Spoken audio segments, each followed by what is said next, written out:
Ski-ba-da-ba-da-ba-doo-ba-doo-ba-dee-ba-ba-boo,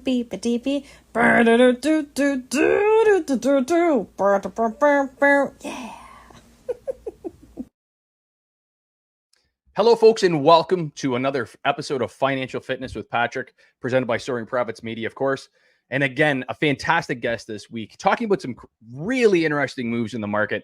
We've watched the market, the NASDAQ, the S&P 500, for the last number of months. Our profiteers out there have been following with financial fitness, but we've hit this catalyst. Something's changed in the markets into the year of 2024.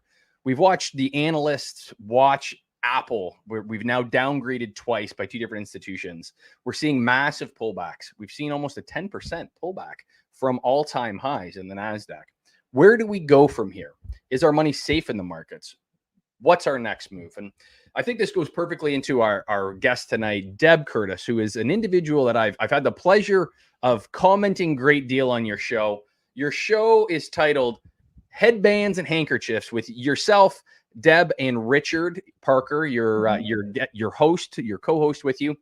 And you folks are doing a little bit different take on the business side of things. And maybe, Deb, you can talk a little bit about what you're doing as opposed to stock markets, first-time home buyers, auto loan stuff. You're hitting a different space on YouTube. Maybe you can talk a little bit about what it is you do and why your channel is important for kind of that higher level thinking consumer of YouTube content. I like that. Yes.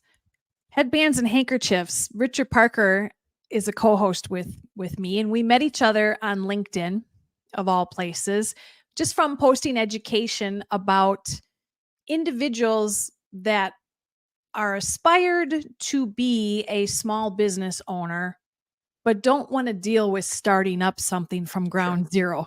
Right. Especially us seasoned folks, perhaps seasoned. I like that. That is an interesting way of putting that. Seasoned. Now, what would be your definition of seasoned? What exactly qualifies as seasoned? I think of seasoned as corporate individuals who perhaps are sitting in the boardroom, but they're not yet the owner or the boss. Sure. And many of those seasoned corporate professionals, Patrick, could be stuck in the boardroom or on that corporate ladder. And they're damn good at what they do, and they know it. And they have fire in the belly, but they're yearning for something more. I love that. And again, I think that just goes to entrepreneurship at its core. My first business I started was 17 years old. I was very fortunate. I had a father that was very entrepreneurial, owned a few businesses himself, but always had the day job, always had that thing that he could fall back on. And at 17 years old, I was very fortunate. I traveled across Canada, wholesaling equestrian products under our family brand. And it gave me an experience that I don't think I ever really want to have a boss. I like this freedom. I like the independence. Yeah. 2008 hit, and I was a young man at the time, very young. And I looked around and like, I might not want a boss, but I really like to eat. I have learned to like to eat, and you have to pivot. And in those times, 2007, 2008 into 2009, the boat, the pony, the luxuries of life were the things that were becoming discretional income and discretional spending. And we had to pivot. And I went and got the day job, and I did that. And I remember looking around in the boardroom, in the meeting rooms going, this is silly. You guys are making all sorts of different mistakes. This is not the best way to do this. And I found myself on that ladder, on that rung, not knowing where to go from there. So when you have individuals in that situation, entrepreneurship, starting a business, how are you advising them moving forward? Because obviously they have a skill set, they have an ability to sell, they have something that they've educated themselves, whether through their formal education or their life skill. How are you helping them? Yes, and everything you said about that seasoned corporate professional, you're right. They have the skills, they have the fire in the belly, they want something more. They've managed people, they know sales, they know marketing. They want something more. So what I am teaching these corporate seasoned professionals is you can stay on that ladder and have one leg on it and have the other leg acquire an established money making baby boomer owned, Right. absentee owned, and I've stressed absentee owned business. You can do both, Right. Patrick. You can still stay in corporate, collect that W-2 paycheck, keep one leg on the ladder, and then acquire a business behind the scenes that's absentee owned, being successfully operated by key employees, and you Right. just overseeing it. And here's the beauty of this, Patrick. Corporate is never safe. No matter how many years you have on the job or how damn good you are at what you do, there is always going to be somewhere along the line, and we hear it and we see it, the axe comes down and you're let go. Yes. Well, and Deb, I know you've watched every one of our episodes here with financial fitness, and with what we are looking at in the times right now, there are a lot of trials ahead. We are going to hit up against some big hurdles, geopolitical things that are going around the world. We've got an election year coming up. The cycle is powerful right now.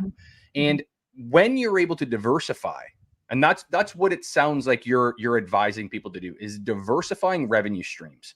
When you're allowing that individual to not spend tons of time working in a business, but developing that platform to work on their business, to allow individuals, key professionals in that space, to work for them and make managerial decisions. Yeah. It sounds like that's a definitely a better revenue, safe revenue stream for your family long term. Definitely is. Definitely is. And let this be a message to anybody out there that is a small business owner today.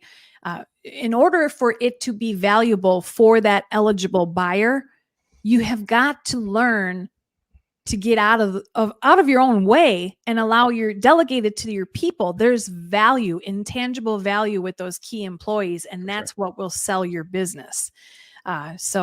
So when people come to you, Deb, and they might have an area of industry that they've worked in before, right? So are you working with them to specifically choose a business, or are they coming to you with something in mind? You're working through some of the financials, working through some of the tangibles that are going to be required for this, or are you a one-stop shop? Can you do everything from that to getting them the loans to make sure that this dream potentially comes true? Yes, I am a full shop representing and protecting the business buyer, preparing them, reviewing their personal financial statement, looking at their professional resume, talking about what is it that they want to do, what kind of business do they want to own. The best way to get in front of a business listing that more often is represented by business brokers is to be fully vetted by a credible professional that knows how do you pass the gates of bank financing as a business buyer first and foremost. And today, a lot of business buyers, they start the journey backwards, Patrick. They don't know what they qualify for, and they just go shopping for a business. When you were a first-time home buyer, you didn't show up on Sundays to open houses of your favorite $1 million home that you wanted to buy. You just don't do that. And business buyers are doing that. You have to get pre-qualified with a fully vetted business acquisition loan consultant that knows what are your goals. Then when you have that pre-qualification letter, go search. That's your speed pass, that letter to present to the business broker with the listing saying, I have proof of funds from a bank, right? So that's what I do. I help speed up the process, give them a speed pass with that pre-qualification letter as a business buyer, which makes a transaction move faster and smoother. Well, Deb, again, with your podcast that you folks have put out there, a lot of the stuff that we've talked about is in regards to finance. You know, how is money coming into the markets for these deals? And you've talked about some small business lending that the American government is working on. Is this state specific? Is it area specific? Are these investment zones? How are these kind of rolling out onto Main Street? Yes. So the SBA, the Small Business Administration, is an affiliate of the U.S. government. And what the SBA does, Patrick, it guarantees up to 75% of these business acquisition loans to the bank that provides the capital. Sure. And if you think about it, a business acquisition loan more than likely is uncollateralized. There's a Right. lot of intangible assets, the name of the company, the Mhm. employees. There's a lot of value in the name of the company and, Yeah. and the employees and the AR and all that, but there's not hard assets. Right. So the SBA will say, okay, banks, you give the money and we'll guarantee it to retain these Mhm. established small businesses and grow them with new owners transitioning in. Right. It's all about So- retention and growth, right? So Deb, I think you made a great point there is, again, we're seeing baby boomers leave, and you've got Tim's Tires, in Penoria, wherever. And this business is somebody's family business that they've ran and operated for 100 years. It is the staple name in that community. And there's an asset value to that. How does a bank assess that value? But you, as somebody that's coming in and looking at Tim's Tires, you're looking at inventory and you go, he's got $100,000 worth of tires. That's what I should be buying. So how is an institution, how is a bank going to be able to evaluate, the brand of Tim's Tires, short of a franchise type brand, but being able to use that as some sort of leverage in closing a deal, like with what you're talking about? Mm-hmm. Well, it really comes down to, in the small business arena, Patrick, we're talking small businesses that sell from, 300,000 up to 5 million. Okay.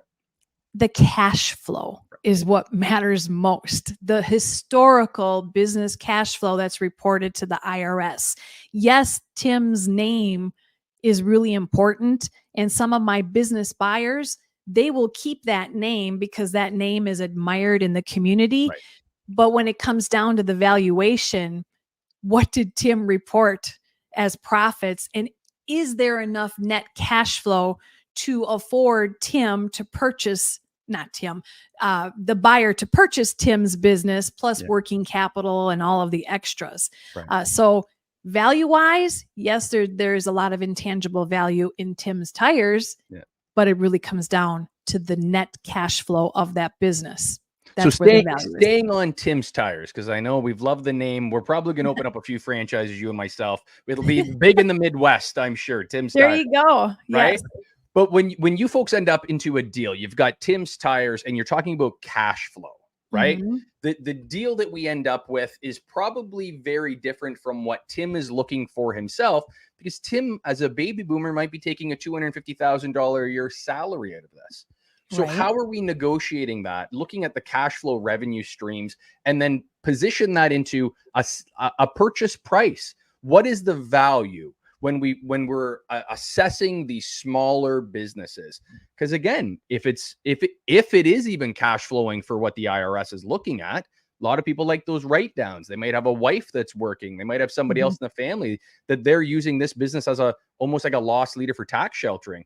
So how do we functionally make an offer on a business that otherwise could be very self-sufficient, but might be written down, not avoiding, paying the tax man, not in a fraudulent way, hopefully, but how do you close that deal in that sense? And that's exactly where business buyers need experience on their side, like me, to dig into those financials and ask those questions. Right. Hey, Tim, did you put your wife on the payroll? Did she receive a W-2 and she just was sitting home eating bonbons 40 hours a week? Yeah. If so, it's okay. I just need her W-2 to add it back to that cash flow.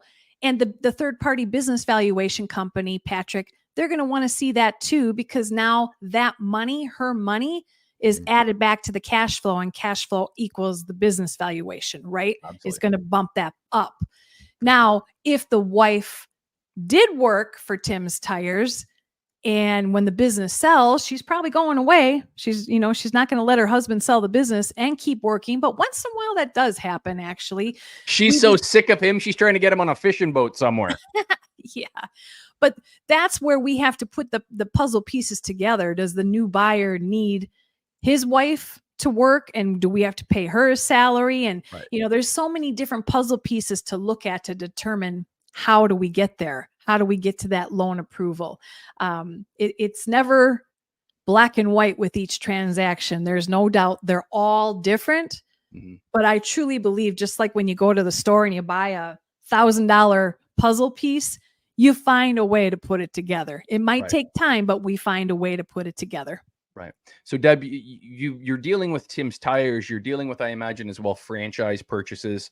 How do they differentiate? Obviously, franchise, you have, established business, probably going into lenders with a little bit more understanding of what it is you're getting yourself into, as opposed to a Tim's Tires. But do you deal with both sides of this, or are you tending to be more small, independent style businesses? I handle both.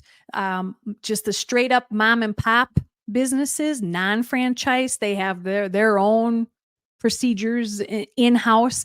And that's a great, I say that, the mom and pop businesses that are selling, that's a great opportunity for the business buyers that just kind of want a little bit more freedom, Right. and follow what the soon to be old owner has been doing all along, and maybe tweak things a little bit as they see. And then there's the aspiring business buyer that wants to buy a business in a box, so to speak.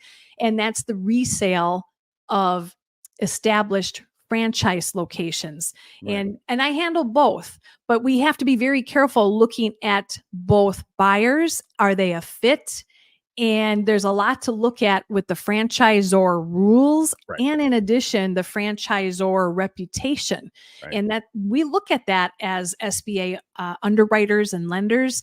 Yep. And as you know, there's plenty of great franchisors out there with a great reputation, but there are some where the franchisor owners don't Mhm. do a good job supporting the buyers. So there's a Absolutely. lot that's investigated. I handle both. Yep. And- And a great example of that, my family, we used to own a number of franchises in the paint and decorating business when I was a child. Okay. And Para Paints was a massive franchise here in Canada. And Okay. Collier World was a subsidiary. Mhm. And we were in business for years and years and years and years. Again, I talked about my father being a multi-time entrepreneur as well. And then one day they got the contract when Home Depot moved into Canada. Try to get paint, try to get supplies, try to get all these things. And this is the issue. When you're doing your due diligence in businesses, you are doing today's numbers. Mhm. These numbers, you have to sort of look with them as a grain of salt.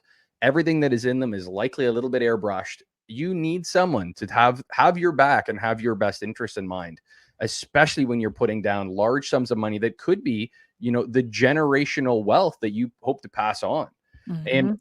Deb, professionals like yourself, with what you and Richard are doing, you folks are filling that gap in the knowledge base for YouTube. And I think that's what we're hoping to do here with Financial Fitness as well, is close that gap a little bit, give people a little bit deeper understanding that, hey, you might have made some money in the stock market, but now what? Where do you go from here? And I want to thank you, first of all, for joining us tonight. But I want to plug you. Where can people find you, and how can they do business with you? And then I got one final question.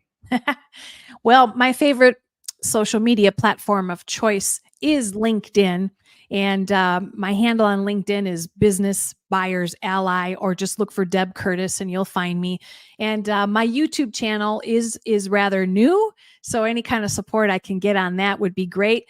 But I love what Financial Fitness is doing, especially having the shorts on YouTube and the videos there. It's amazing. YouTube is becoming our new educational Absolutely. TV, so to speak. I don't watch the news at night No. anymore. I go to YouTube. Yeah. Yeah, So- it's sort of scary in that realm, but it's also, I think that a lot of the main media, especially when we talk about finance media, it is laughable.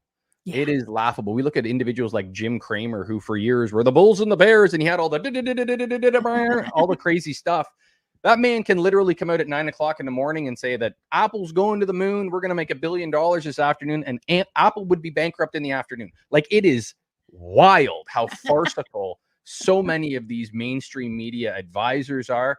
And unfortunately, you find out later that they had very long or very short positions on the other side of the advice they're giving. So, Deb, I want to thank you so much. The question that I wanted to leave you with, and I'll let you take us out on this, is six-figure salary, six-figure income in the United States is kind of, that nice threshold to be able to raise a family and live somewhat quasi-comfortably. You're not worried about health insurance knocking at the door at that number. Mm-hmm. What sort of investment do you think it needs, that it would require to be going in and buying a business that hands off is going to be returning in and around that, $100,000 a year salary?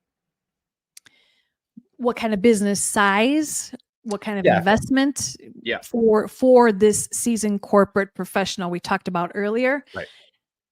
A sweet spot.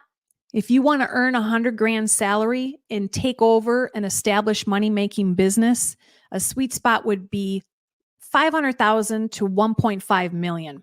I think you're going to find the salaries that the current owner is making, who is selling the business, will be transferred to you. Generally, that salary could be anywhere from $100,000 to $150,000. Yep. And then there should be enough cash flow, bottom line, plus those ad backs in case Yep. Tim's Tire's wife was eating bonbons, and we can put that W-2 back in the bottom line. Right. You're going to have sufficient cash flow to make your business acquisition loan payment. Yeah. There's beauty in that. Absolutely. There's so much opportunity. I hope your listeners really think about this. And really, folks, that $1 million number is not scary. And the reason why it's not scary is because you're using leverage. And we talk about leverage in the finance world. It is the greatest compounding interest.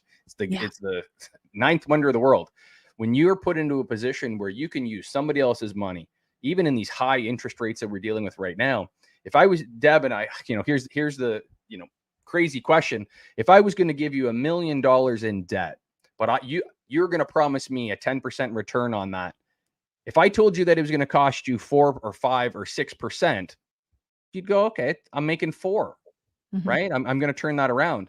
If we're doing it at 20 and we're doing it at 16% interest rates, it's the same deal.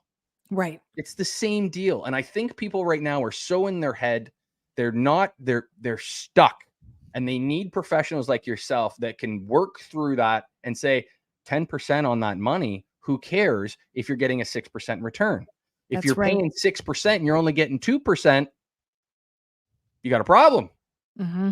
This is the issue that I think too many people get bogged down with. Again, that corporate media telling us that we're going to have problems. There are always opportunities. Here we are today. I'm short this market. I've talked with a lot of people that I'm very short this market right now. We make money on the way up. We make money on the way down. That's the game. The way it's played. So I love it. Deb, I want to thank you again so much. It's a pleasure. Once we get off of here, I got a few questions for you. Maybe some little advice. Maybe we can do some business together. But from me, folks, make sure you check out Deb. I am a constant on her show. I'm always in the comments down there, checking her out and supporting her, because this is the gap. This is the knowledge base that you need to know. She's telling you right now, for a few $100,000, you can guarantee your family's wealth generation for the rest of your days. This is not crazy. People are doing this on selling their single family home, downsizing slightly, and being able to do this and live comfortably, put your kids through school, make sure your medical bills are covered. We're going to go through a time where there's going to be some problems, whether it's this year, next year, recessionary processes. Plan ahead, think smart, buy rigid, stable, cash flowing businesses. Mm-hmm. As always, folks, Deb, it's a pleasure. Let's make some money together, folks.